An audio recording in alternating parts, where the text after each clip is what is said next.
አይምሯችን ውስጥ ብዙ የሚከረፉ ነገሮች አሉ። ልባችን ውስጥ ብዙ የሚያስጸይፉ ነገሮች አሉ። እነዚያን ማን ነው የሚያነጻቸው? ታጠብን፣ የነጻ ልብ የለንም። ሽቱ ተቀባን፣ ውስጣችን ግን አሁንም ውስጡን ይከረፋናል። አንዳንድ ሰው የውስጡን ጩኸት ለመግደል ይጠጣል፣ የህይወቱን ስህተቶች ለመሸፈን ይጠጣል። ግን ጩኸቱን ሳይሆን የምትገድለው ራስን ነው የምትገድለው። ኃጢአት ባሪያ ነው የሚያደርገን፣ እግዚአብሔር ግን ልጅ ነው የሚያደርገን። የሰው ልጅ በህይወቱ ዘመን ሁሉ አንድ ችግር አለበት፣ እሱም አለመርካት ነው። ሰው መስለን እየዋልን እንደ አውሬ ስንባክል የሚያድረውን ህሊናችን ማን ይመልስ? ሰላም የሌለውን ልባችን ማን ይመልስ? የረከሰውን አይምሯችን ማን ይቀድሰው? የሚቀድሰን መድኃኔዓለም ብቻ። አይምሯችን መስተካከል አለበት። ተንኮላችንን መተው አለብን። የሚያነጻን መድኃኔዓለም ነው። ከአንድ ኩሬ 10 ሰው ቢታጠብበት ይደፈርሳል። መድኃኔዓለም ግን ዓለም ሁሉ ቢታጠብበት የማይደፈርሰው ነው።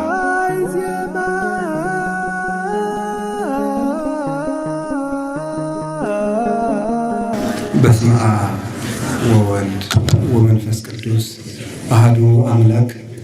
በስመ አብ ወወልድ ወመንፈስ ቅዱስ አሐዱ አምላክ።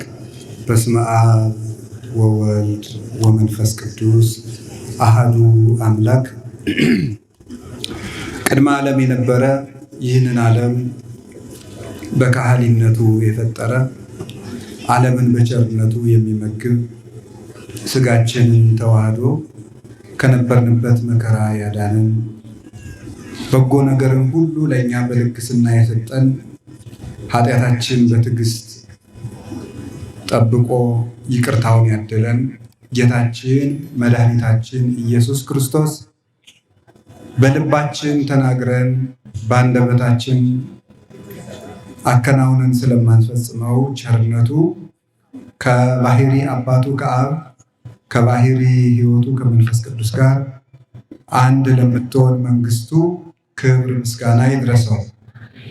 የእናታችን የቅድስት ድንግል ማርያም፣ የቅዱሳን መላእክት፣ የቅዱሳን ነቢያት፣ የቅዱሳን ሐዋርያት፣ የቅዱሳን ሰማዕታት፣ ጻድቃን ረድኤታቸው በረከታቸው ይድረሰን። አንድ አምላክ በሚሆን በአብ በወልድ በመንፈስ ቅዱስ ስም እንደምን አደራችሁ? እንደምን ሰነበታችሁ? እንደምን ቆያችሁ? ቸርነት ገንዘቡ የሆነ ፈጣሪያችን ስሙ የተመሰገነ ይሁን። ባለፈው ጊዜ የተማርነውን በልቡናችን ያሳድርልን።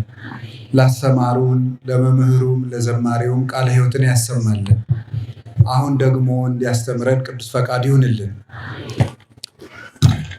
ደምፀ እገሪሁ ለዝናም፣ የዝናም ሰኮና ተሰማ። በሉ እስኪ ሁላችሁም ድገሙ። ሶስተኛ በሉ። የምን ሰኮና? የዝናብ ሰኮና ኮቴ ተሰማ ይላል ቅዱስ ያሬድ በመዝሙሩ የተናገረው ነው። የዛሬው የዕለተ ሰንበት ቃለ እግዚአብሔር ነው። በቤተ ክርስቲያናችን አባቶቻችን ማህሌታውያን ሊቃውንት የተናገሩት ሌሊቱን ሙሉ ሲያመሰግኑበት ያደሩት ቃለ እግዚአብሔር ነው። ርዕሳችን ምንድን ነው? የዝናብ ድምፅ ምን አለ ነው? ተሰማ ነው። ቅዱስ ያሬድ ነው የተናገረው። ያሬድ ማለት መውረድ ማለት ነው የስሙ ትርጉም። በቤተ ክርስቲያን 2 ያሬድ የሚባሉ ሰዎች አሉ። የመጀመሪያው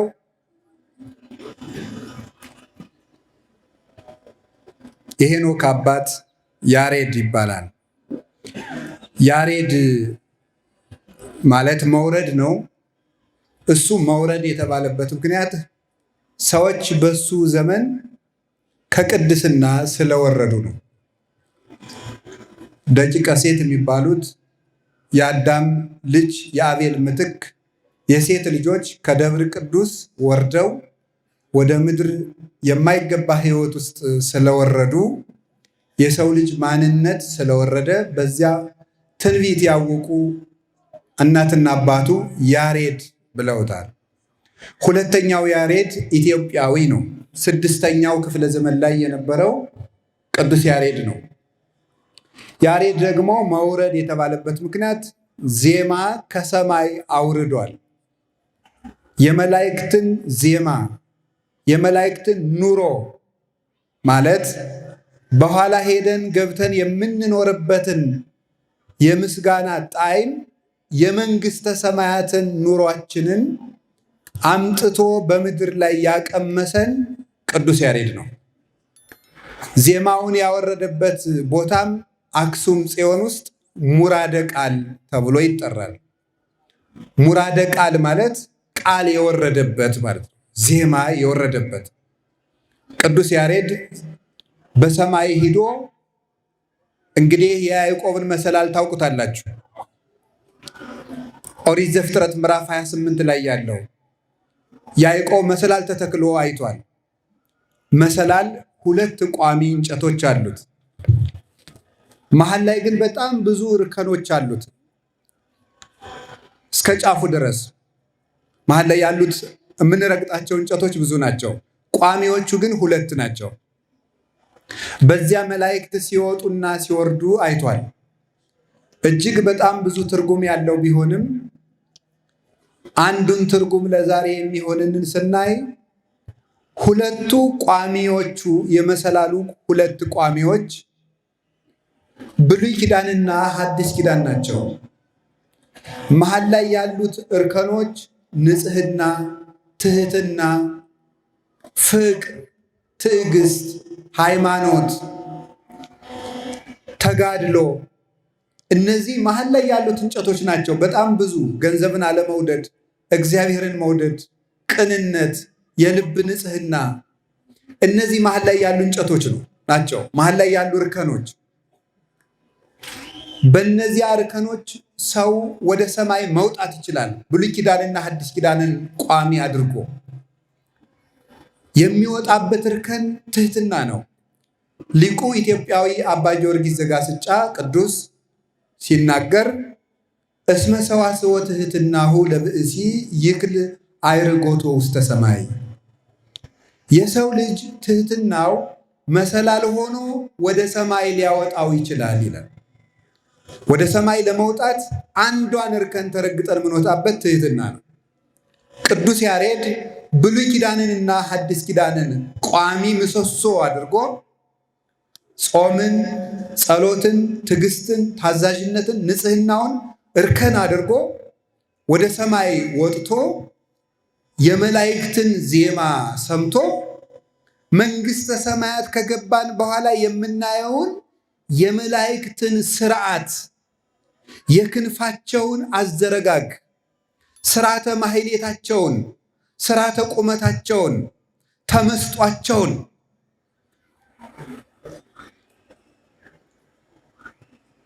ሀባንጸረ ቀዳማዊ ያሐውሩ ወኢይትናጸሩ በሰረገላ ይረውጹ ወስብሐቲሆሙኒ ዘመፍርህ ድምፁ። አንዱ ወዳየበት እያየ ፊታቸውን ሳይዞሩ በተመስጦ አንዱ ወደ ግራ አንዱ ወደ ቀኝ ሳያዩ በመንኮራኩር ይበራሉ።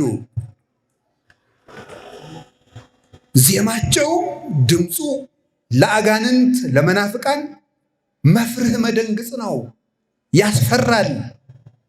የንጉሥ አዋጅ ሲነገር ሌባ፣ ቀጣፊ፣ ወንበዴ በያለበት እንዲሸበር የእግዚአብሔር የንጉሠ ነገሥትን አዋጅ በዜማ ሲናገሩ የመላእክት የዜማቸው ድምፅ ለአጋንንት ያስፈራል። ያንን አየሁት አለ ቅዱስ ያሬድ። ዋይ ዜማ ዘሰማይኩ በሰማይ መላእክት ቅዱሳን፣ ከቅዱሳን መላእክት የሰማሁት ዜማ ወዮ ምን ያምር አለ። እንዴት ያምራል አለ። በዜማቸው ሰከረ፣ በምስጢራቸው አይምሮ ተመስጦ ወደ ላይ ወጥቶ ያንን ዜማ ይዞት ኢትዮጵያዊ መልአክ ቅዱስ ያሬድ መንግስተ ሰማያት ገና ገብተን የምናገኘውን ያን ዜማ ይዞት ወደ አክሱም ሰማይ ወረደ። ይዞት መጣ። ከታቦተ ጽዮን ገባና ከምድር አንድ ክንድ ከፍ ብሎ ቀዳሜሃ ለጽዮን ሰማየ ሳረረ ወበዳግም አርአዮ ለሙሴ ዘከመ ይገብር ግብራ ለደብተራ።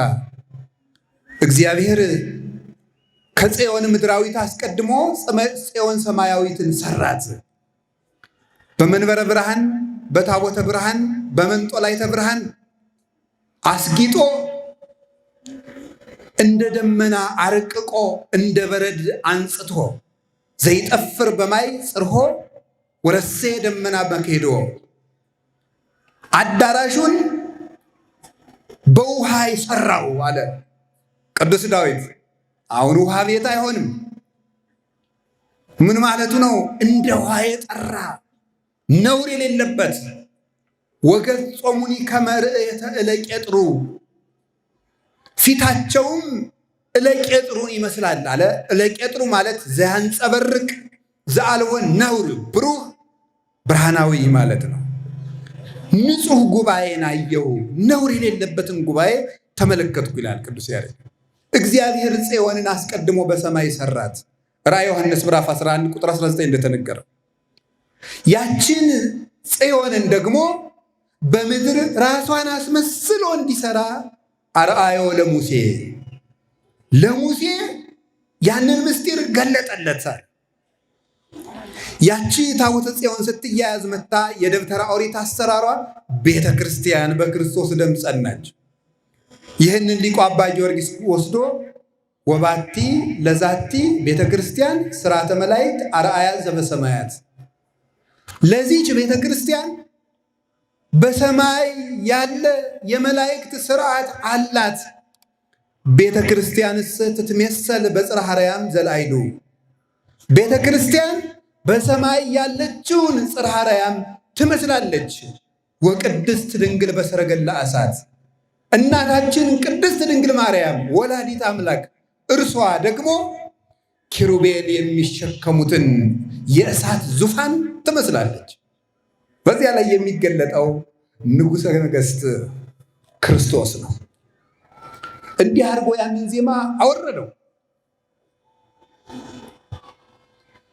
ከታቦተ ጽዮን ገብቶ ይህንን አንቀጸ ብርሃን ቅድስቶ ብፅዕት ንጽሕቶ ብርት ሲላት ማዕረገ መለኮት ማዕረገ ሕይወት ማኅደረ መለኮት ሲላት ከምድር አንቀጸ ብርሃን ሲጸልይ ከምድር አንድ ክንድ ብሎ ነበር የጸለየው።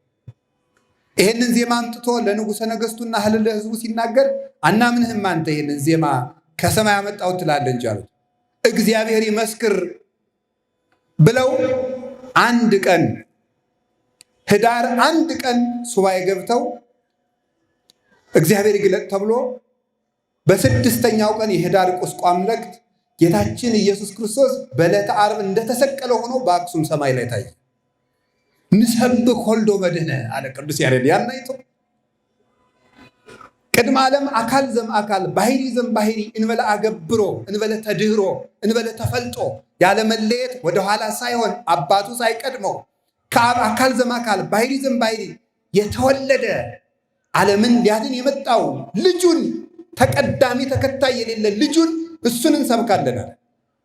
ህዳር 6 የቅዱስ ያሬድ ዜማ እውነት መሆኑን ራሱ ክርስቶስ ተገልጦ መሰከረለት። ያ ዜማ እውነት መሆኑን ዛሬ የአቋቋም ተማሪዎች የአቋቋም ትምህርትን በህዳር ቁስቋም ክብረ በዓል የሚጀምሩበት በዚያ ምክንያት እና ቅዱስ ያሬድ ድጓ የሚባለውን መጽሐፍ ጻፈ። አባቶቻችን ድጓ ማለት ቀጭን ጽሑፍ ነው። ደግደገ ከሳ ከሚል ግስ ወጥቶ ቀጭን ጽሑፍ ረቂቅ ማለት ነው። ዛሬ እንኳን ጎላ ጎላ ብሎ ታትሟል። እንጃ እንግዲህ መኪና ሳይመጣ የወጣ ግስ ነው ይሄ።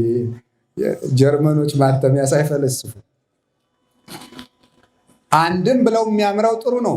ድግ ማለት ትጥቋ ትጥቅ፣ ድጓ ማለት ለዚያች ሴት ትጥቋ ማለት ድጓ ትጥቋ የማን የቤተ ክርስቲያን የቅዱስ ያሬድ ድጓ የቤተ ክርስቲያን ትጥቋ ነው።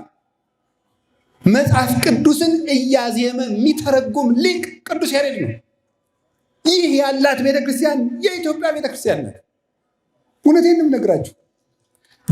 በዚች ቤተክርስቲያን እውነቴን ልንገራችሁ፣ ስነ ምግባር ባይኖረኝ ራሱ እኔ ከዚች ቤተክርስቲያን ሞቼ እንኳን አልወጣም። ምንም ቢሆን ምንም ነገር ከዚች ቤተክርስቲያን ሊያወጣኝ አይችልም። እንደዚች ያለች ቤተክርስቲያን ነውር የሌለባት አትገኝም፣ የለችም። እሷም አንድ ናት። አሐቲ ይእቲ ርግቤየ ፍጽምት ርግቤ መደምደሚያዬ፣ ነውር የሌለብሽ ሙሽራ አንቺ ነሽ ብሏታል። መኃልየ ሰሎሞን ምዕራፍ 6 ላይ ራሱ ክርስቶስ ቤተክርስቲያን ነውር የሌለባት አንዲቷ እና ቅዱስ ያሬድ ዘመኑን ከፍሎ ይተረጉመዋል። እንደው ቅዱስ ያሬድ እኮ ይገርማል። ቤተክርስቲያንን ሲያሻው ሙሽራ ሲያሻው ሰማይ እያደረገ ይዘምርላታል እና ወቅቱን ሁሉ እየከፈለ ተርጉሞታል። እና ከሰኔ 26 ጀምሮ በቅዱስ ያሬድ አከፋፈል ምን ገብቷል? ክረምት ገብቷል። ከመቼ ጀምሮ? አቤት ከመስከረም 26 አይደለም፣ ከሰኔ ነው። ከሰኔ 26 ጀምሮ ክረምት ገብቷል እና ከሰኔ 26 ጀምሮ ቀጥሎ ያለው እሁድ ዛሬ ማለት ነው። መዝሙሩ ደምፀ እገሪሁ ይባላል። የዝናብ ኮቲ ምን አለ? ተሰማ አለ ቅዱስ ያሬድ። ወቅቱን ዘምሮለታል። አሁን ቅዱስ ያሬድ የአምላክ ስጋ በሚቆረስባት የስግው ቃል ደም በሚቀዳባት ቤተክርስቲያን ስለ ዝናብ ማውራቱ ቀልድ አይመስልም? ቀልድ አይመስልም። ለሞኝ ሰው ግን ይመስላል። ምንድን ነው እዚህ የዝናብ ኮቴ የተሰማ እግሩ ጣቱ የምትሉ ምንድን ነው ሊል ይችላል ጅል ሰው። ቅዱስ ጳውሎስ ምን አለ? ለሞኝ ሰው አለ ለስጋዊ ሰው መንፈሳዊ ነገር ሞኝነት ይመስለዋል። ስለምንድን ነው ቅዱስ ያሬድ የሚያወራው? ዝናብ ሲመጣ እንደው ስለ ዝናብ ስታስቡ አሁን ወደፊት ዝናብ ሲመጣ ምን እንዲሰማችሁ ፈልጌ መሰላችሁ? ከዚህ በኋላ አንድ ነገር እንድታስቡ። ከዚህ በኋላ ዝናብ ሲመጣ ይሄ ህዝብ በሙሉ አንድ ነገር ነው የሚያስበው። እሱን እነግራቸዋለሁ። ምናልባት የኢትዮጵያ ህዝብ ከጦርነት ይልቅ ዝናብ ይፈራል ይባላል። እውነት ነው? እውነት ነው ማለት ሲተኮስ ያሮጠ ሰው ዝናብ ሲዘንብ ግን ወደ የቤቱ ይሮጣል። እና ዝናብ ምንድን ነው? ዝናብ ሲመጣ ምን ይዘላቸዋል? ዝናብ በጣም ድንቅ ስጦታ ነው። እግዚአብሔር እንዴት አድርጎ እንደሚያዘንበው ብታውቁት፣ እማምላክን እንዴት አድርጎ እንደሚያዘንበው። ዝናብ ባይኖር እኮ አሁን ዳቦ ቤት የለ፣ ሬስቶራንት የለ፣ ቁርስ ቤት የለ፣ ምግብ ቤት የለ፣ 5 ስታር ሆቴል የለ፣ ምናምን የለ፣ መሶብ የለ፣ ትሪ መብሸጥ የለ፣ ሳህን መሸጥ የለ፣ ከደንገን የእንጀራ መሶብ ሰርቶ መሸጥ የለ፣ ምን የለ፣ ማስተርስ የለ፣ ፒኤችዲ የለ፣ ምን የለ፣ ምንም ምናምን ሚኒስተር የለ፣ ፕሬዝዳንት የለ፣ ጠቅላይ ሚኒስተር የለ፣ ምን የለ። ዝናብ ቀን የለ፣ ምንም የለም። ይሄ ሁሉ በእንጀራ ላይ ነው ጎበዝ። ይሄ ሁሉ አለው በማን ላይ ነው? በእንጀራ ላይ ነው። ይሄ ሁሉ መሟሟትስ ለምንድን ነው? ለመብላት። አሁን ዩኒቨርሲቲው ሰሞኑን ተማሪ ያስመርቃል ይባላል። የሚያስመርቀው ኢንጂነሪንግ፣ ዋተር ኢንጂነሪንግ ምናምን፣ ቋንቋ፣ ሳይኮሎጂ፣ አንትሮፖሎጂ፣ ፊሎሎጂ ምን ሜዲሲን ምናምን እንደዚህ ማኔጅመንት ተባለ እኩል ይሆናል። ሆድ ነው። ምንድን ነው? መብላት ነው። ለዚህ እኮ ሆድ ነው። ለሆድ ነው። ተመረቅክ ምን አልክ? እንትኑ ይሄ የምትመረቅበት በግራ ሆነ በቀኝ ሆነ በልተህ ለማደር ነው። ሌላ ምንም የለ። አንድ ሰው አሜሪካ ሄደ፣ ካናዳ ሄደ፣ ሲንጋፖር ሄደ፣ ዱባይ ሄደ፣ እኩል ይሆናል። ምንድን ነው? ሆድ። ዝናብ በልተህ እንድታድር የሚያደርገ ነው። ዝናብ እንዴት አድርጎ ነው እግዚአብሔር የሚያዘንበው? ስለዚህ እግዚአብሔር ዝናብ ሲመጣ እንዴት ደስ ሊለን ይገባል። እውነቴን ነው።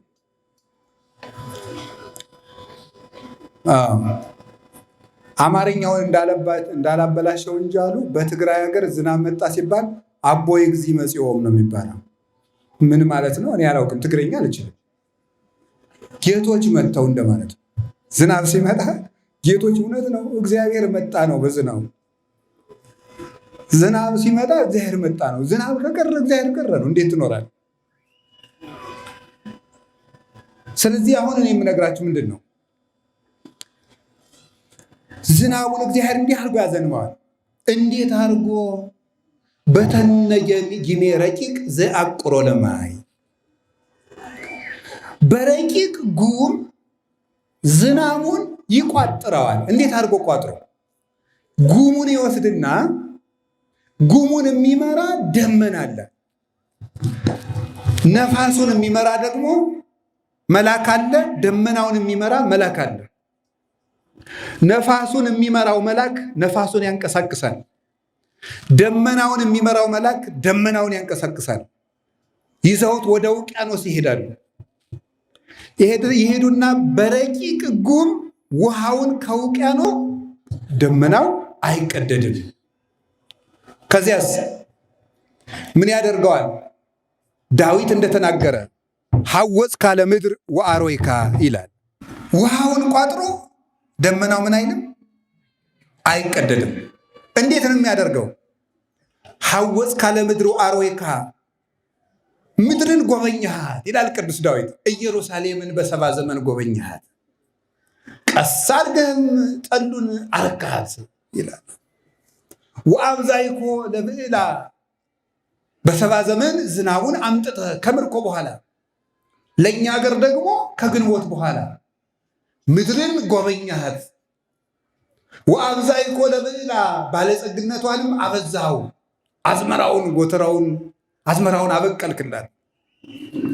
ፈለገ እግዚአብሔር ምሉ ማያተ፣ የእግዚአብሔር ወንዞች እንደ ዮርዳኖስ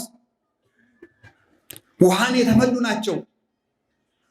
ወቆላትን ይመልኡ ስርናይ፣ በረሃው ሁሉ ስንዴን የተመላ ይሆናል ያፈራል ይላል። እንዴት ነው ምድርን ጎበኛሃት ማለት? መጀመሪያ ልብ ብላችሁ እንደሆነ ሚያዝያ ላይ የሚዘንመው ዝናብና ግንቦት ላይ የሚዘንመው ዝናብ ይለያያል። ግንቦት ላይ የሚዘንመውና ሰኔ ላይ የሚዘንመው ይለያያል። ሰኔ ላይ የሚዘንመውና ሐምሌ ላይ የሚዘንመው ይለያያል። ምንድን ነው የሚሆነው? መጀመሪያ ሐወፅ ካለ ምድር የመጎብኘት ጊዜ ይባላል። ጠብ ጠብ ጠብ ጠብ ጠብ ጠብ ጠብ ያደርገዋል። ካፊያ ለምን? አንድ ጊዜ ዝም ብሎ ቀዶ ቢያወርደው ምን ይሆናል? አፈሩ ታጥቦ ይወሰዳል። መሬት መሸከም እስከምትችል ድረስ ቀስ እያደረገ መሬቷ ጠበቅ ስትል የምትሸከምበት አቅም ስታገኝ ዝናቡንም ጨመር እያደረገው ይመጣል። ያን ያደርግና በነፋስ እያስማማ የተቋጠረውን ውሃ በፀሐይ እያተነነ ለእህሉ እንዲመች አዝመራውን እንዲበቅል ያደርጋል። ያንን ያደርግና በየጥቂቱ ያሳድገዋል። ገበሬው እንዴት እንደሆነ ሳያውቀው ያድጋል ይላል። ይገርማል እኮ ጤፍ ዘርታችሁ ከተዘራበት ጀምሮ እንቅልፍ ሳትተኙ ብታዩት ጤፉ ሲያድግ ማየት ይቻላል? አይቻልም? እስከን ጥያቄ ልጠይቃችሁ። ልጁ ሲያድግ አይቶ የሚያውቅ እስኪ አለ? ልጁ ቁመቱ መጨመር ሲያደርግ አይታችሁ ታውቃላችሁ? እኔ እንደዛ ባውቅ ሩጬ ነው የምጠፋው። እናንተ ሳትደነግጡ ድንገት ቤት ውስጥ ያለው ሕፃን ልጅ አንገቱ መዘዝ ቢል ድንገት እንዲሁ እኮ ይገርማል። ሳናውቀው እኮ ነው የሚያድገው። ሳናየው ረቡዕ ይጨምር ማክሰኞ ዕለት ይሁን ምንም አላወቅ ነው። የዛሬ 3 ሳምንት ጨምር ድንገት ጉብ ያለ ልጅ ነው የምናየው። እንዴት እንዳደገ አናውቅም። ጸጋም እንዴት እንደሆነ አይታወቅም። አዝመራው እንዴት እንደሆነ ሳያውቅ እግዚአብሔር ያሳድገዋል። እርጥቡ ደመና የቀዳው ወደ ላይ ሲወጣ፣ ደረቁ ደመና ሊቀዳ ሲወርድ መንገድ ላይ ይገናኛሉ። እርጥቡ ደመናና ደረቁ ደመና ሲገናኙ ምን ይሆናል? መብረቅ ይወለዳል። ሲጋጩ መብረቁ ቦግ ሲል እንቡጥ የነበሩ እጽዋት ፍንድቅ ብለው አበባ ያብባል። ሰው ሲደነግጥ ዕቃውን እንደሚጥለው ነው መሰል። አበቦች የሚያብቡት በመብረቅ ነው። መብረቅ ጥቅም እንዳለው ታውቃለች። አዝሪቱ አዝመራው የሚያብብ በመብረቅ ነው። የአርግ ደመናተ ማጽናፈ ምድር፣ ደመናትን ከምድር ዳርቻ ከውቅያኖስ ያወጣል። ወያወፀውም ወደ ነፋሳት መዛግብት ይሆኑ 12 የነፋስ መስኮቶች አሉ። 4ቱን ለምህረት እየቀሰቀሰ ያመጣቸዋል። ከዚያሳ በኋላ ምን ይሆናል? ዘይሁ መብረቀ ለጊዜ ዝናም፣ ለዝናምም ጊዜ መብረቅን ይሰጣል። መብረቅ ስጦታ ነው። መብረቁን ያመጣል እግዚአብሔር። በመብረቁ እህሉን ያሳድጋል። አዝመራው ለምልሞ ሲያይ ገበሬው ይትፌስሑ ነዳያን፣ ነገ ገብሱ ይደርስልኛል። ዳቦ እየበላ ላደገ ልጅ ይሄው አይገባው የገበሬ መከራ። ቁጭ ብሎ ላደገ ምን ይገባዋል? ነገ ጎመኑ ይደርሳል፣ ነገ ገብሱ ይደርሳል፣ ነገ በቆሎ ይደርሳል እያለ ይትፌስሑ ድሆች ደስ ይላቸው።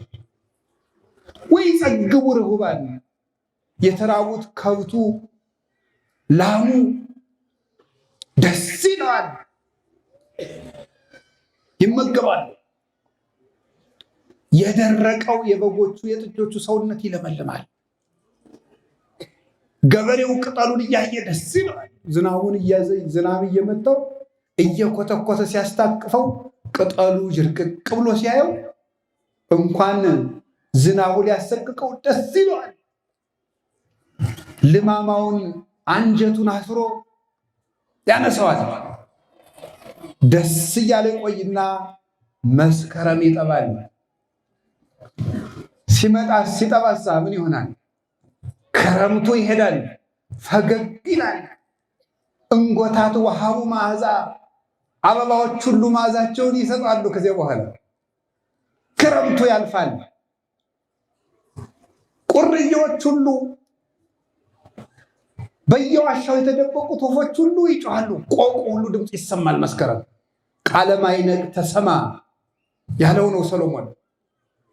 እሸቱ ይደርሳል። ጊዜ ገሚድ በጽሐ እሸቱን ቆርጦ ይበላል። እና ዝናብ እንኳን ደህና መጣ። አሜን አትሉ?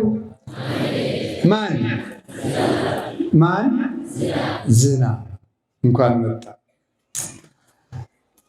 ከተማው ሁሉ የሚነጻ በዝናብ ነው። እናት ዝናብ ባይኖር እኮ ተበላሽተን ነበር አይደለም? ተጠምጥም ባርጎ እንደው ለመስከረም የሚያስረክበው እኮ ከተማውን ይሄ ምኑ ይሻላል? በቃ ይሄ ሁሉ አጣጥሞ ዝናብ ያነጻል፣ ዝናብ ያረካል፣ ዝናብ ፍሬያማ ያደርጋል፣ ዝናብ በሽታን ያጠፋል፣ ጤና ይሰጣል።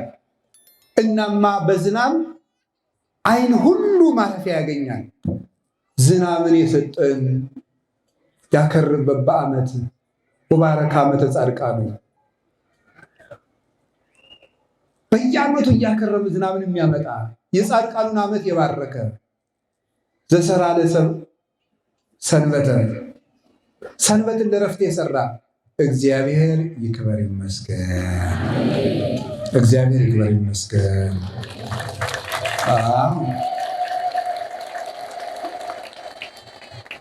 እሺ፣ አሁን ጉዳያችን ከዝናብ ጋር አይደለም። ቁም ነገራችን ሌላ ዝናብ አለ። ዝናብ ማን ይመስላችኋል? እርሱ ኢየሱስ ክርስቶስ ነው። ዝናብ የተባለ ክርስቶስ ነው። በብላችሁ ስሙ። የዝናብ ኮቴ የተሰማ ማለት የክርስቶስ ልደቱ በነቢያት ተነገረ። በነ ኢሳይያስ በነቢያት በእነሱ ተነገረ። መንፈስ ቅዱስ በመላባቸው እመጣለሁ፣ እወርዳለሁ፣ እወለዳለሁ እያለ ተናገረ። ቃል ወልድ ሆይ መጽአን ዘይቀንጽ ማእከለ አድባር ወያንበሰብስ በዲበ አውግር። ልጅ ወንድም የክርስቶስ ተራራ ከሜዳ ከፍ እንደሚል በቅድስናቸው ከፍ ባሉ በነቢያት ትከሻ እየተነገረ ፌቆን እየመሰለ ዋልያን እየመሰለ ሰውን ሊያድን እየቸኮለ በትንቢት ተራራ ላይ ክርስቶስ ወደዚህ ዓለም መጣ። ያንን ዝናብ የተሸከመችው ደመና እመቤታችን ቅድስት ድንግል ማርያም ናት። አንቲ ዘበአማን ደመና እንታስተርአይኪ ለነ ማየ ዝናም፣ እውነተኛ የሕይወት ውሃን የተሸከምሽልን ነፋስ የማይበትንሽ እውነተኛይቱ ደመና ድንግል ማርያም ነሽ ይላል ቅዱስ ኤፍሬም። ያ ዝናብ ኢየሱስ ክርስቶስ ነው። ድንግል ማርያም እውነተኛይቱ የሐምሌ የነሐሴ ደመና ናት፣ ዙሮ የማይበተነው። ቅዱስ ያሬድ ደግሞ ሲናገር ራቁ ደመና ዘአልቦ ሙስና ይላል። ደረቅ ደመና ናት ድንግል ማርያም ይላል። ቅዱስ ኤፍሬም እርጥብ ደመና ናት አለ። ቅዱስ ያሬድ ደግሞ የለም ደረቁ ደመና ናት፣ ደረቅ ራቃ ደመና ያላትን ቅዱስ ቄርሎስ፣ ቅዱስ ያሬድ ደግሞ ራቁ ደመና አለ። ምን ማለት ነው? አይጋጭም እንዴ? አይጋጭም። ደረቅ ደመና እርጥብ ደመና የተባለች ድንግል ማርያም ናት። ደረቅ ደመና የተባለችው የወንድ ዘር ያላረፈባት እርግማን ያልወደቀባት ስለሆነች ደረቅ ደመና ትባላለች፣ ነውር የሌለባት። እርጥብ ደመና የምትባለው ደግሞ ዝናም ማየ ሕይወት የሕይወት ውሃ ክርስቶስን ለተጠሙ ነፍሳት ይዛ ስለመጣች ነው። ደረቁ ደመናና እርጥቡ ደመና ሲጋጭ መብረቅ እንደሚወለደው ደረቅ ደመናና እርጥብ ደመና ከምትባል ከመቤታችን ከቅድስት ድንግል ማርያም መብረቅ ኢየሱስ ክርስቶስ ተወለደ። መብረቅ ዳዊት መዝሙር 143 ላይ አብርቅ መባረቅቲከ እግዚኦ ወዝሮሙ ይላል። መብረቅህን ቦግ አድርገህ ጠላቶችህን በትናቸው ይላል። መብረቅህን አብን ነው፣ ልጅህን ግለጠው። ቅዱስ ጳውሎስ ዕብራውያን ምዕራፍ 1 ቁጥር 3 ላይ ስለ ጌታችን ኢየሱስ ክርስቶስ ሲናገር ዘውእቱ ጸዳለ ስብሐቲሁ ይላል። እርሱ የክብሩ ጸዳል ነው፣ የአብ ብርሃን ነው ይላል። መብረቅ ክርስቶስን ወልድን ደግሞ አብርቅ መባረቅቲከ ሲለው ጌትነትህን ግለጥ፣ ዝሮሙ ለጸላይትከ ጠላቶችን በትናቸው፣ አጋንንትን በትንሣኤ ብርሃን አጥፋቸው ማለቱ። መብረቅ ንውጽውጽታን ያስገኛል። መብረቅ ቦግ ሲል ምድር ትነዋወጻለች። ወኮነ አብይ ድልቅልቅ ዘኢኮነ እምድኅረዝ ዘኢኮነ እምቅድመዝ ወዘኢይከውን እምድኅረዝ ይላል ራዕየ ዮሐንስ ምዕራፍ 16 ላይ ከዚህ አስቀድሞ ያልተደረገ ከዚህ በኋላም የማይደረግ ታላቅ መብረቅና ንውጽውጽታ ሆነ ይላል። ከዚህ አስቀድሞ ያልተደረገ እንግዲህ ወዲህ የማይደረግ ታላቅ ንውጽውጽታ ሆነ ማለት ከዚህ አስቀድሞም ተወልዶ የማያውቅ እንግዲህ ወዲያም መልሶ የማይወለድ መብረቅ ኢየሱስ ክርስቶስ ተወለደ። ዝናቡ እሱ፣ መብረቁ እሱ ነው ክርስቶስ። የተጠማችው ምድር የእኛ ሰውነት ነው። የኃጢአት በረሃ የበላን ሄኖክ ሲናገር ወናሁ ርኢኩ ቆላተ እሙቃተ እለይት ቃረባ በበይናቲሆሙ፣ እርስ በርሳቸው የማይገናኙ በረሃዎችን አየው ይላል። የሁላችንም ሰውነት በረሃ ነው፣ የኃጢአት እሳት የሚነድበት።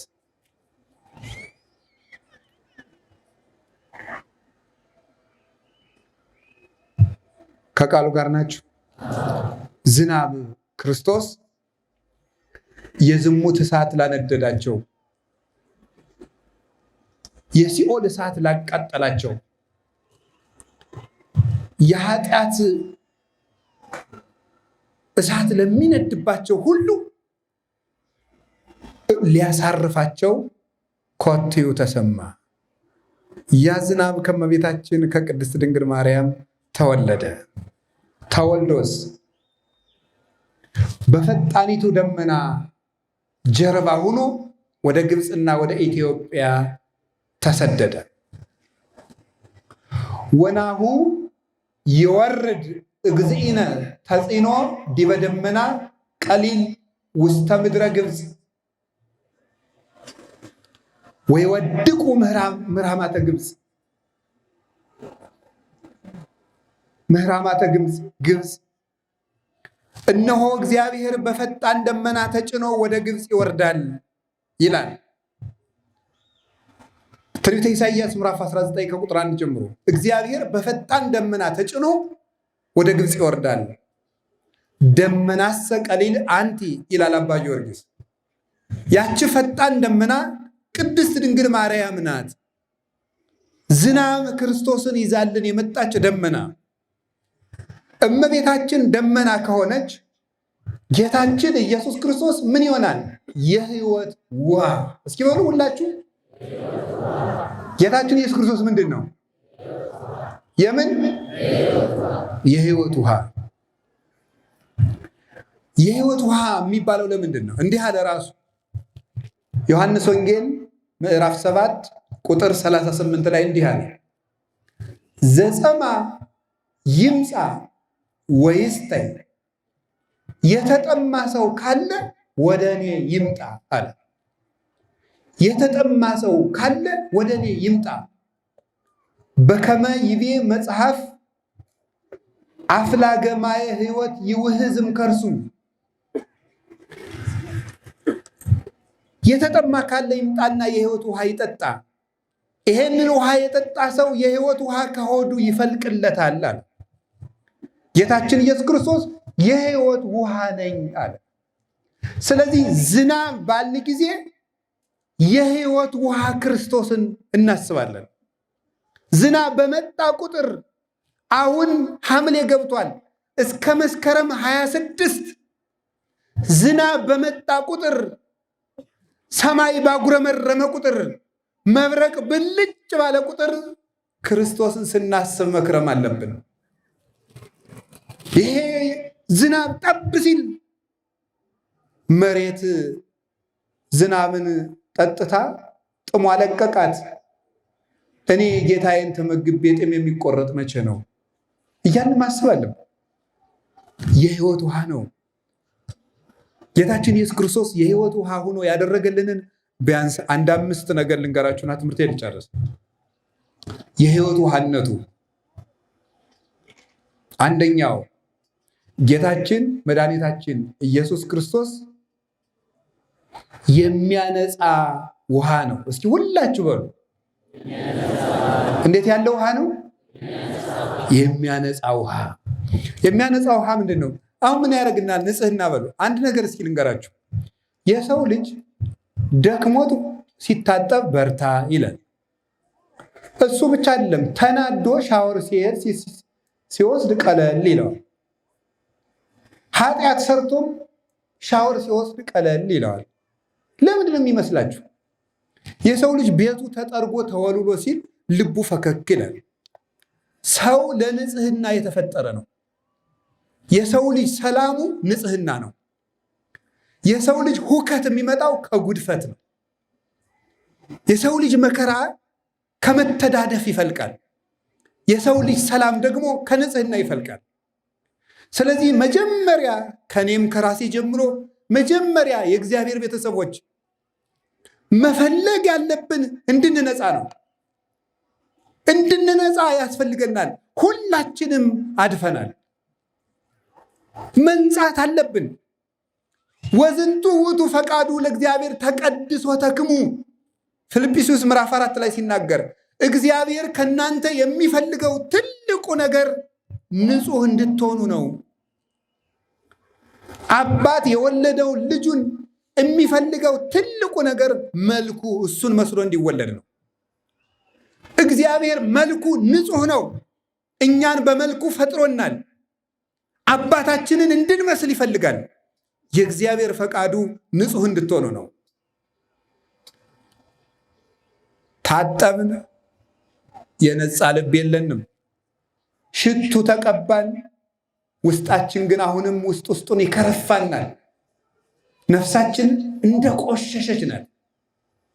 እንኳንስ በመንፈሳዊነት ዲዮጋኔዎስ የተባለ ፈላስፋ አንድ በጣም ሽቱ ተቀብቶ በአቴና አደባባይ ሲዞር አይቶት፣ ወዳጄ ሽቱ ተቀብተህ ትዞራለህ፣ የህሊናህን ክርፋት ግን ምን ትቀባዋለህ? አይምሯችን ውስጥ ብዙ የሚከረፉ ነገሮች አሉ። ልባችን ውስጥ ብዙ የሚያስጸይፉ ነገሮች አሉ። እነዚያን ማን ነው የሚያነጻቸው? ውሃ? በፍጹም። ሽቱ? በፍጹም። አዲስ ልብስ መልበስ? በፍጹም። ንጹህ ቤት ውስጥ መቀመጥ? በፍጹም። አዲስ አልጋ ማሰራት? በፍጹም። ንጹህ ከተማ ሄዶ መዝናናት? በፍጹም። የሚያነጻን ምንድን ነው? ወክርስቶስ ዘመጻ ከወይኖ ሊቀ ካህናት ለንተ ትመጽእ ሰናይት በውስተ ትሄይስ ወተአቢ ደብተራ አኮ በደመ ላህም ወጠሊ ዘቧ አላ በደመ ዚአሁ ቧ ውስተ ቅድስት ዘላለም ወሶበ ደመ ላህም ወጠሊ ወእጎልተ ካይሴ ያነጽህ እምኃጢአት ወይቀድሶሙ ሥጋሆሙ ለለ ረክሱ እፎ እንከ ፈድፋደ ደሙ ለግዚእነ ኢየሱስ ክርስቶስ ያነጽህ ህሊናነ እምግብር መውት ከመናምልኮ ለእግዚአብሔር ሕያው። ጌታችን ኢየሱስ ክርስቶስ ሊቀ ካህናት ሆኖ መምጣቱ ለምትመጣው ርስት ለመንግሥተ ሰማያት አስታራቂ ሆኖ ለወንጌል መምህር ሆኖ መምጣቱ የመጣው የሰው እጅ ወዳልሰራት መቅደስ የመጣው የፍየሎችንና የኮርማዎችን የላሞችን ደም ይዞ አይደለም። የገዛ ደሙን ይዞ አንድ ጊዜ የሰው እጅ ወዳልሰራት መቅደስ በአይሁድ ፈቃድ ወዳልተተከለች ወደ መስቀል ወደ እዝነ አብ ወደ መንጦላዕተ ብርሃን ገባ። እንግዲህ በብሉይ ኪዳን የነበረው የፍየሎች፣ የኮርማዎች፣ የበጎች፣ የጥጃዎች ደም ስጋቸውን የሚያነጻ ከሆነ የጌታችን የመድኃኒታችን የኢየሱስ ክርስቶስ ደምማ እንዴት አድርጎ ህሊናችንን ያነጻው ይሆን ይላል ቅዱስ ጳውሎስ። እንዴት አድርጎ ህሊናችን ያነጻው ይሆን? ምናችን ያለው ንገሩኝ እንጂ እንዳትረሱ ዘመዶች፣ እንዳትረሱ። ሁላችንም አሁን ንጹህ ለባብሰን አንዲት ጭቃ እንኳን ስንራመድ ሲረጭን ወይኔ ልብሴ ቆሸሸ፣ ወይኔ ወይኔ ወይኔ ወይኔ ወይኔ። በጭቃ እግሩ ጨርቃችንን የነካ ሰው ካለ ደንባራ እያስተዋልጣት ይሆናል። ህሊናችንን ማን ያንሳው? እውነቴን ነው የምነግራችሁ። ሰው መስለን እየዋልን እንደ አውሬ ስንባክን የሚያድረውን ህሊናችን ማን ይመልሰው? ሰላም የሌለውን ልባችን ማን ይመልሰው? የረከሰውን አይምሯችን ማን ይቀድሰው? የሚቀድሰን መድኃኔዓለም ብቻ፣ የሚያስተካክለን የእሱ ነው። ጌታችን መድኃኒታችን ኢየሱስ ክርስቶስ ብቻ ሊያነጻን ይችላል። ሁላችንም ረክሰናል። መቀደስ አለብን፣ መመለስ አለብን። ክርስትና ድራማ አይደለም። አይምሯችን መስተካከል አለበት። ተንኮላችንን መተው አለብን። የሚያነጻን መድኃኔዓለም ነው። የምንነጻው ደግሞ ማረን ብለን ንስሐ ገብተን ስጋውን ደግሞ ስንቀበል ነው። እየተሰበሰብን እንደ ክምር ብንናድ ምሕረት አናገኝም። ደሙን አፍሷል፣ ስጋውን ቆርሷል፣ ዘመንን ባርኮ ሰጥቶናል። ምን እንዲያደርግልን ነው የምንፈልገው?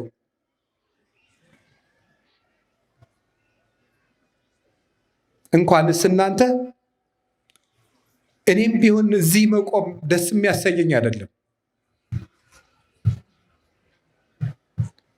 የእግዚአብሔርን መልእክት እንደ ቤተ ክርስቲያን ሀሳብ ለማድረስ ነው እንጂ ቁጭ ብዬ ለኃጢአት እያለቀስኩ ብኖር ደስታዬ ነው። እውነት ለመናገር ስለዚህ መድኃኔዓለም እንዲያነጻን ሳንነጻ የሰላም ሀገር እንፈልጋለን። ሳንቀደስ እግዚአብሔር ሆይ ውረድ ፍረድ እንላለን። በየት ይውረድ? ማን ያስወርደው? ማን ያስመጣው? በራችን ዘግተን ልባችን ተቆልፏል። ስጥጡ አልባሲክሙ አልባቢክሙ ዋኮ አልባሲክሙ፣ ልብሳችሁን ሳይሆን ልባችሁን ቅደዱት ብሎ ተናግሯል። መድኃኔዓለም ሁላችንን የሚያንጻል ይቅር ይበለን፣ በምሕረት ዓይን ይመልከተን። እንግዲህ ዘመዶች ዝናቡ የሰፈሩን ቆሻሻ ሁሉ ሲያጸዳ እኛ ከነ ቆሻሻችን መስከረም እንዳይጠባ ሁላችንም ንስሐ እንግባ። እውነቴን ነው የምነግራችሁ፣ ከላይ እስከታች ሁላችንም ንስሐ እንግባ። ከነገ ሰኞ ጀምሮ ንስሐ እንግባ። እኔም ለራሴ እገባለሁ። እውነቴን ነው የምነግራችሁ። መድኃኔዓለም ደግሞ አንጽቶ የማይደፈርስ ውሃ ነው። ከአንድ ኩሬ 10 ሰው ቢታጠብበት ይደፈርሳል። መድኃኔዓለም ግን ዓለም ሁሉ ቢታጠብበት የማይደፈርሰው ውሃ፣ ንጹሕ ውሃ እሱ ነው። የማይጸየፈን ውሃ፣ የማይከለከል ውሃ፣ ነፍስን የሚያነጻው ውሃ፣ ልብን የሚቀድሰው ውሃ፣ ቆሻሾቹን አንጽቶ ብርሃን የሚያለብሰው ውሃ ያ ክርስቶስ ነው። እግዚአብሔር በደሙ ይቀድሰን ሲናገር በዮሐንስ መልእክት ላይ እንዲህ ይላል፣ ወደሙ ለእግዚእነ ኢየሱስ ክርስቶስ ያነጽሐነ እምኩሉ ኃጣውኢነ። የጌታችን መድኃኒታችን ኢየሱስ ክርስቶስ ደም ከኃጢአታችን ሁሉ ያነጻናል ይላል። በገዛ ደሙ ያጠበን መድኃኔዓለም ክብር ምስጋና ይግባው። ሁለተኛ ጌታችን ኢየሱስ ክርስቶስ የሕይወት ውሃ ነው። የሕይወት ውሃ ያልነው ምን ማለት ነው? ውሃ ውስጥ የተጣለ ደብዳቤ መልሶ አይነበብም፣ ይደመስሳል። መድኃኔዓለም ውሃ ነው። ለቄሱ ንስሐችሁን ከነገራችሁ በኋላ በዚህ ኃጢአት መልሳችሁ አትጠየቁ። ዮሐንስ ወንጌል ምዕራፍ 8 ላይ ዝሙት ስትሰራ የተያዘች አንዲት ሴት አይሁድ ሰብስበው እየጎተቱ አመጧት። ታሪኩን አልናገርም። ሙሴ ይህች ሴት በድንጋይ እንድትወገር አዟል፣ አንተ ምን ትላለህ አሉት አይደል? እሱም ከእናንተ መካከል ኃጢአት የሌለበት ሰው ይውገራት አለ። ሁሉም ወጥተው ሄዱ። ምን አላት መሰላችሁ? ልጄ የሚከሱሽ ወዴት አሉ አላት። እኔ የማየው የለም፣ አልፈርድብሽም፣ በሰላም ሂጅ አላት። ሁለት ነገር ታያላችሁ። ይችን ሴት ልጄ የሚከሱሽ ወዴት አሉ ማለት እነሱ አንቺን ከሰሱሽ፣ አንቺ ደግሞ ስለ እነሱ ኃጢአት ምን ትያለሽ እያላት ነበር ይላሉ ሊቃውንት። እሷ ደግሞ ምን አለችው? እኔ ስለ ሰው ኃጢአት ምን አልልም አለች። አላውቅም፣ የማውቀው ራሴ ኃጢአተኛ መሆኔን ነው አለች። አንቺ በሰው ካልፈረድሽ በሰላም ሂጂ፣ አልፈርድብሽም። ሁለት ነገር ተናገሩ። ስለ ንስሐ ያስተማሩ የቤተክርስቲያን ሊቃውንት ሲናገሩ አንደኛ ክርስቶስ ምን ብሎ ጠራት? ይችን ሴት ልጄ አላት። ንስሐ የኃጢአት ባሪያ የነበረውን ሰው የማን ልጅ ያደርገዋል? የእግዚአብሔር ልጅ ያደርገዋል። ልጅ ነው የምንሆነው፣ ባሪያ አይደለም የምንሆነው። ኃጢአት ባሪያ ነው የሚያደርገን፣ እግዚአብሔር ግን ልጅ ነው የሚያደርገን። ልጄ አለ፣ በሰላም ሂጂ አለ። ከዚያ በኋላ መልሶ በዚያ አልጠየቃትም። አንድ ሰው ተናዞ ሲመለስ በሰላም ይሄዳል። የእግዚአብሔር ልጅ ሆኖ ይመለሳል፣ ሰላም ይዞ ይመለሳል። ሰላምና የእግዚአብሔር ልጅ መሆን የሚሰጠው ስንናዘዘው። አንዳንድ ሰዎች ከተማ ንስሐ ትገቡና ኃጢአቴ እንደው ከተማ ካለቄ ስለተናዘዝኩት ይቅር ያልተባልኩ መስሎኛል ብላችሁ እንደገና ገዳም ሄዳችሁ ትናዘዛላችሁ። ኃጢአት ውስጥ ውሃ ውስጥ የተጻፈ ደብዳቤ የተጣለ ደብዳቤ መልሶ አይነበብም። አንድ ጊዜ የተናዘዙት ኃጢአት ፈጽሞ አያስጠይቅም። ለምን? የሚደመሰሰው በጌታችን በመድኃኒታችን በኢየሱስ ክርስቶስ ውሃነት ስለሆነ። ስለዚህ ጌታችን ውሃ ነው። ምን ያደርግልናል? ዕዳችንን ይደመስስልናል። ሰይጣን ባላጋራችን ነው። ኃጢአታችን እየቆጠረ ይጽፋል። ክርስቶስ ደግሞ ውሃ ነው። አንድ ጊዜ ወስደን ደብዳቤያችን ስንወረውራት ደምስሶ ንጹሕ ሰውነታችን ይመልሳል። ኃጢአታችንን ሁሉ ይደምስስልን። የሕይወት ምንድን ነው? ተናገሩ እንጂ። የሕይወት ምንድን ነው? የሕይወት ውሃ። ሶስተኛ ጌታችን መድኃኒታችን ኢየሱስ ክርስቶስ የሚያድን ውሃ ነው። እስኪ የሚያድን ውሃ በሉ። ምን የሚያደርግ ውሃ? የሚያድን ውሃ ነው። የሚያድን ውሃ ማለት ምን ማለት ነው? ተጠጥቶ የሚያድን ነው። በዓለም ላይ ብዙ መጠጥ ተጠጣ። ከሞት ድነዋል ሰዎች እንዴ? በሽታ ተጨመረ እንጂ መጠጥ መልኩን እየቀየረ ስም እያወጣ መጣ አይደለም? ለብዙ መጠጥ ስም ወጣለት። ጠላ በጠርሙስ ታሽጎ ቢራ ተብሎ መጥቷል። መጠጥ ሁሉ መጣ። ሰው ሁሉ ጠጣ። ሞተ ወይስ ዳነ? እየሞተ ነው። አይምሮ እየደነዘዘ ነው። በህይወቶች አንድ ሰውዬ ስፖርት የምታዘወትርም ለምንድን ነው ብዬ ጠየቅኩት። ስፖርት ማቋረጥ አልፈልግም። ለምንድን ነው ስላል ህሊናዬ በህይወት ብዙ የተሳሳትኳቸው ስህተቶች አለዋል። ህሊናዬ እንዲህ ማድረግ አልነበረብህም እያለ ሲጮህብኝ የውስጤን ጩኸት ለመግደል ስፖርት እሰራለዋል። የውስጤን ጩኸት ለመግደል። አንዳንድ ሰው የውስጡን ጩኸት ለመግደል ይጠጣል። የህይወቱን ስህተቶች ለመሸፈን ይጠጣል። ግን ጩኸቱን ሳይሆን የምትገለው ራስህን ነው የምትገለው። የጠጣናቸው ነገሮች ሁሉ ሞት ነው የሚጠሩት። መድኃኔዓለም ግን ተጠጥቶ ህይወት ነው። መብሌኒ መብልዐ ጽድቅ ውእቱ ደሜኒ ስትየ ህይወት ውእቱ። ስጋዬ እውነተኛ መብል ነው፣ ደሜም እውነተኛ መጠጥ ነው። ዮሐንስ ወንጌል ምዕራፍ 6 ቁጥር 55 ላይ ሲናገር የሚያድን መጠጥ የጌታችን የኢየሱስ ክርስቶስን ደም እያየ ሞት የሚፈራው መጠጥ እሱ ነው። እስራኤል ከግብፅ ሲወጡ የበጉን ደም መቃኑ ላይ ረጭተው አይደለ ከሞት የተረፉት? ያ በግ ማን ነው? ክርስቶስ ነው። የበጉ ደም ማን ነው? የእሱ ደም ነው። በሩ ምንድን ነው? የክርስቲያኖች ከንፈር ነው። እስከ ወደሙ የሚቀበል ወሶበ ርእየ ሞት ደሞ ለበግ ለበወ ሞተ እግዚ ወፈርሃ ወይ ቀርበ ሀበ መድረከ ሆሄት ይላል ቅዱስ ዮሐንስ አፈወርቅ ዘጸአትን ሲተረጉም። ሞት የበጉን ደም ባየ ጊዜ በዚያ በግ ደም የክርስቶስን ደም አየ። የክርስቶስን ሞት አየና ሞት ፈራ፣ ወደ ደጁም መቅረብ አቃተው ይላል። አያችሁ የእግዚአብሔር ቤተሰቦች፣ ሞት እንኳን የክርስቶስን ደም የክርስቶስ ምሳሌ የሆነውን የበጉን ደም እንኳን ፈርቶታል። የጌታችን የኢየሱስ ክርስቶስ ደም ሞት የሚፈራው ደም ነው። ሞትን ያሰጠመ የገደለ ደም ነው። ሕይወት የሰጠ ደም ነው።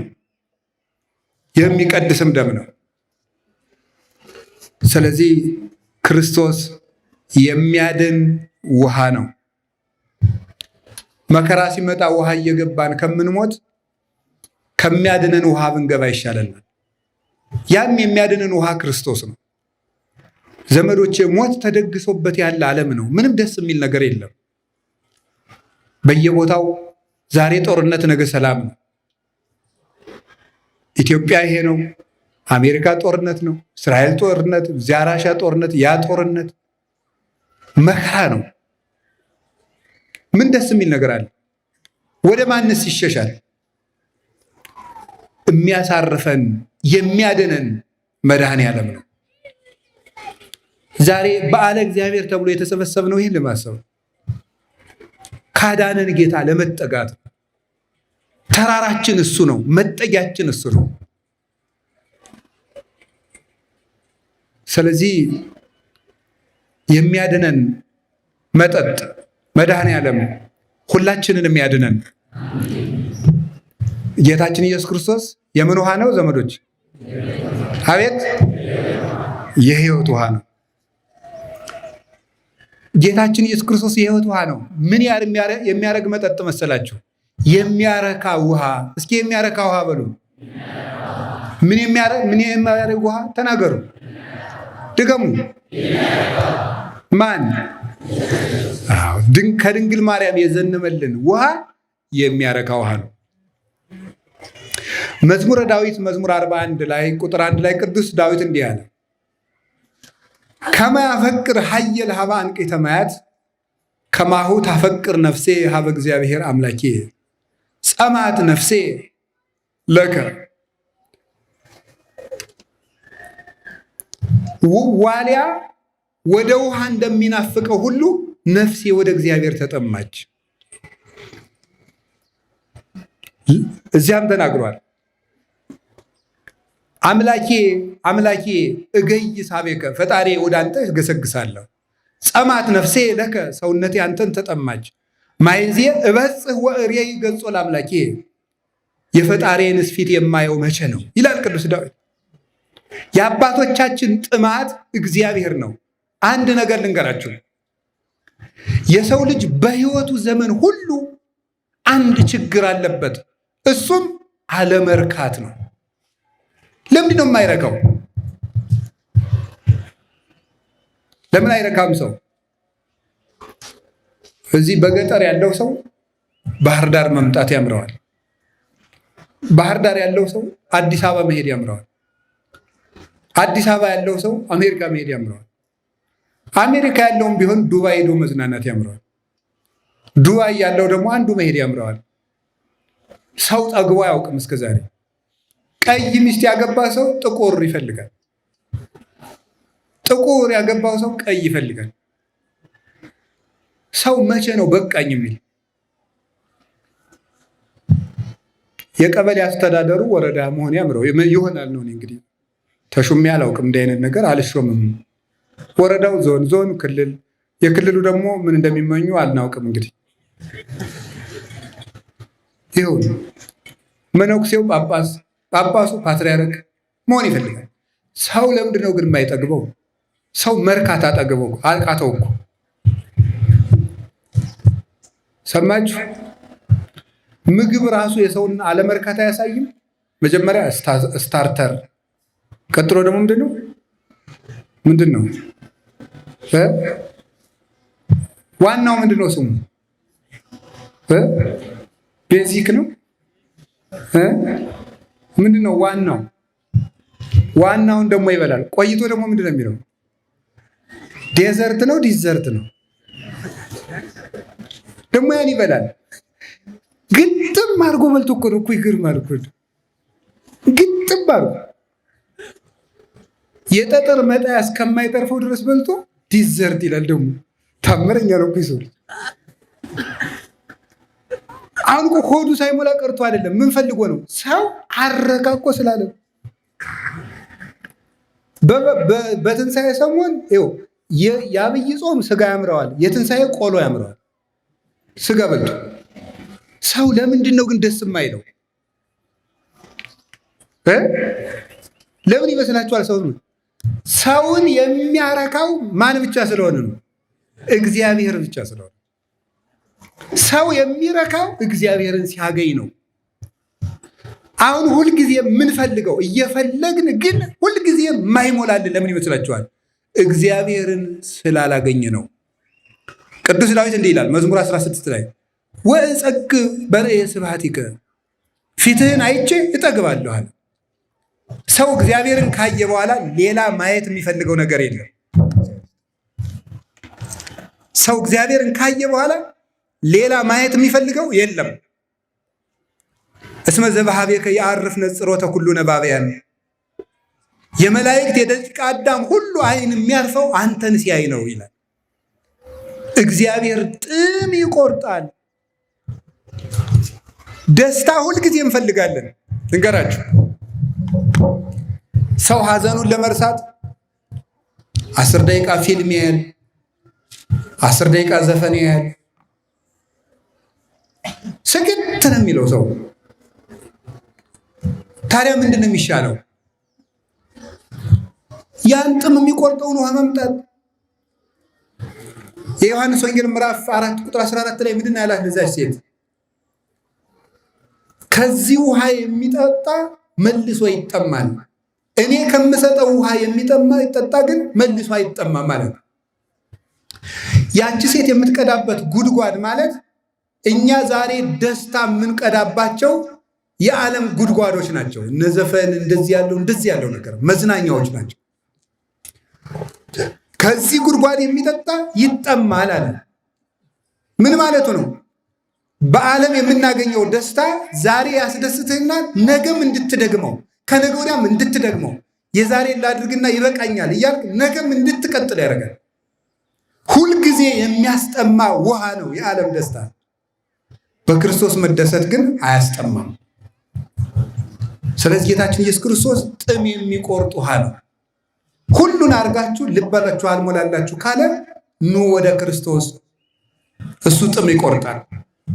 በሕጉ እንኑር፣ በቤተ ክርስቲያኑ እንስገድ፣ እናስቀድስ፣ ስጋው ደግሞ እንቀበል። እንደዚያ ከሆነ ጥማችን ይቆረጣል። በቃኝ እንላለን፣ እናርፋለን። ከቃሉ ጋር ናችሁ። እግዚአብሔር ከሁላችን ጋር ይሁን። እግዚአብሔር ከሁላችን ጋር ይሁን። ያቺ ሴት ነበረች ሉቃስ ወንጌል ምዕራፍ 7 ላይ ያለችው 12 ዓመት ደም ይፈሳታል። ከዛ ምንድነው የሚለው መጽሐፉ ግን ሉቃስ ወንጌል ምዕራፍ 8 ነው፣ ይቅርታ ቁጥር 43 ምንድነው የገጠማት ሴት? ከባለ መድኃኒቶች ሁሉ ከሰረች እንጂ ምን አላደረገችም ይላል፣ አላተረፈችም ይላል። መድኃኒት ስትሞክር ሲያከስራት፣ እንደገና ከሌላ መድኃኒት አዋቂ ሲያከስራት፣ እንደገና ከባለ መድኃኒት ስትሄድ ሲያከስራት መከራዋን አየች። አንድ መድኃኒት ግን አገኘች። ጨርቁን ነካችው፣ ደሟ በአንድ ጊዜ ቀጥ አለ። አንድ ጊዜ ዳሰውት የሚበቃ መድኃኔዓለም ነው። ጽዋዕከኒ ጽኑ ወያረዊ፣ መጠጥህ አንዱ በቃኝ ነው አለ ቅዱስ ዳዊት። ድህነቱ እሱ በቃ ያለው በአንድ ጊዜ ይበቃል። ስለዚህ አድካሚ ነው። የማይፈውሱ ሐኪሞች የሚባሉት በዚህ ዓለም አይምሯችን ለጊዜው እያደነዘዙ ግን የውስጥ ሰላም መስጠት ያቃታቸው ያዝናኑናል ብለን የምናስባቸው ነገሮች እነዚህ ናቸው የማይፈውሱ መድኃኒቶች የሚባሉት። ክርስቶስ ግን ጥም የሚቆርጥ መድኃኒት ውሃ ነው። የሕይወት ውሃ በሉ እስቲ። ሌላስ ጌታችን ምን የሚያደርግ ውሃ መሰላችሁ? ፍሬ የሚሰጠን ውሃ ነው። ዛፍ የሚያፈራው በውሃ አድጎ ነው። ትንቢተ ኢሳይያስ ምዕራፍ 56 ቁጥር 3 ላይ እንዲህ የሚል ቃል አለ። ኢይበል ፈላሲ ዘገብአ ሀበ እግዚአብሔር ይፈልጠኒኑ እንጋ እግዚአብሔር እምሕዝቡ ወሕፅውኒ ኢይበል እስመ ይቡስ አነ ይላል። ከኃጢአት ተለይቶ ከጣዖት ወጥቶ ወደ እግዚአብሔር በንስሐ የመጣ ሰው ካለ እግዚአብሔር ከወገኖች ይለየኝ ይሆን አይበል። ጃንደረባም ቢሆን ወደ እግዚአብሔር የመጣ ሰው ካለ እኔ ደረቅ እንጨት ነኝ አይበል ይላል። እስኪ በሉ እኔ ደረቅ እንጨት ነኝ አይበል በሉ። እኔ ምን አይበል? ደረቅ እንጨት ነኝ አይበል። እኔ በሕይወቴ ፍሬ የሌለኝ ሰው ነኝ፣ እኔ እንደው እንግዲህ ወዲያ እማረባ ሰው ነኝ አይበል። ደረቅ እንጨት መልሶ ያፈራል አይባልም። እኔ እንግዲህ ተስተካክዬ ጥሩ ሰው ሆናለሁ አልልም። እኔ አንድ ጊዜ ተበላሽቻለሁ አትበል ነው። የሕይወት ውሃ ክርስቶስ ደረቅ የሚያለመልም ነው። አትክልት ምንድን ነው የሚያደርገው?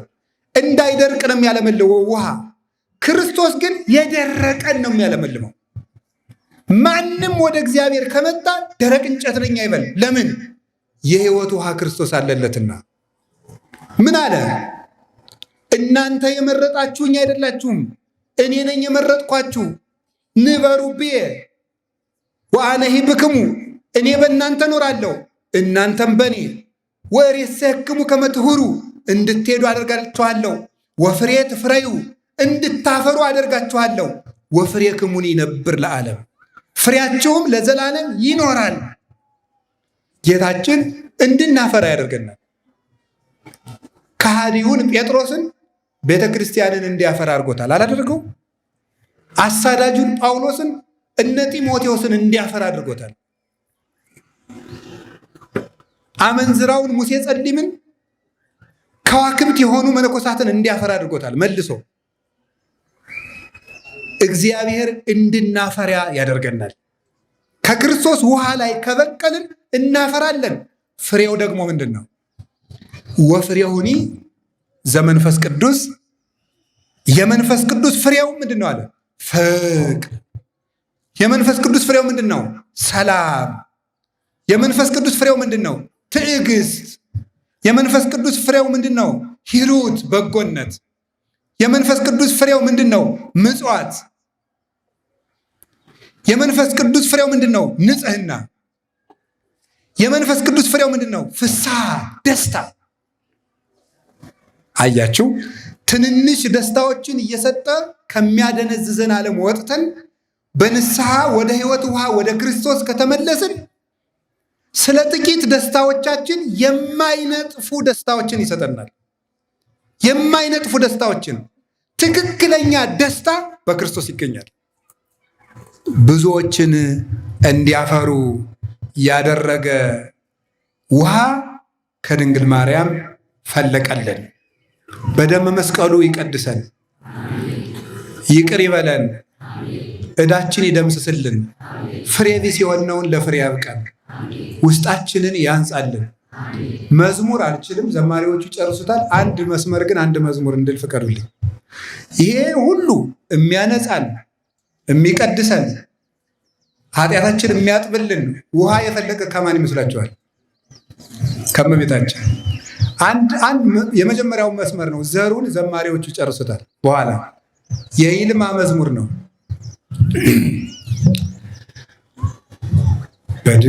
የድንግል ትሕትና ዓለም ተደነቀ፣ ዓለም ተደነቀ። እውነተኛ መጠጥ ከሆዷ ፈለቀ፣ ከሆዷ ፈለቀ። ጨምሩበት። የድንግል ትሕትና በዓለም ተደነቀ፣ በዓለም ተደነቀ። እውነተኛ መጠጥ ከሆዷ ፈለቀ፣ ከሆዷ ፈለቀ። ሰው የሚድንበት ሮማንና ገውዝ፣ ሮማንና ገውዝ ከሆዷ ፈለቀ። እንደ ምንጭ እንደ ወንዝ፣ እንደ ምንጭ እንደ ወንዝ። ድገሙት። የድንግል ትሕትና በዓለም ተደነቀ፣ በዓለም ተደነቀ።